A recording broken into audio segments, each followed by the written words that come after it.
Hello, Lalbazar crime branch থেকে কথা বলছি। গতকাল রাতে আপনার ছেলেকে স্মাগলিং কেসে অ্যারেস্ট করা হয়েছে, আর আজকে ওনাকে কোর্টেও তোলা হচ্ছে। আর আপনি যদি আপনার ছেলেকে বাঁচাতে চান, এখনই আমরা যেটা বলছি সেই ইনফরমেশনগুলো আমাদের সাথে শেয়ার করুন।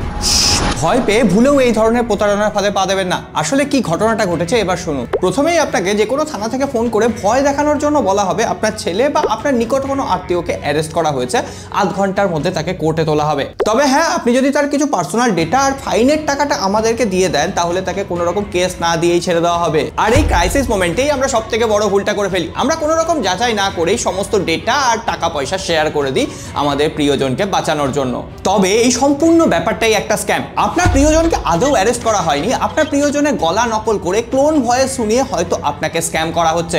আর গত কয়েক মাসে এই স্ক্যাম এতটাই বেড়ে গেছে, এনপিসিআই অলরেডি একটা অ্যাডভাইজারি জারি করেছে। এমনকি সেখানে বলা হয়েছে 120 কোটি টাকারও বেশি স্ক্যাম কিন্তু এটার ভেতরে হয়েছে। আর এই ভয়ঙ্কর স্ক্যামের নাম দেওয়া হয়েছে ডিজিটাল অ্যারেস্ট স্ক্যাম। এখনই আপনার পরিবারের সবার সাথে এই ভিডিওটা শেয়ার করে নিন, যাতে অন্তত তারা এবার সাবধান হতে পারে।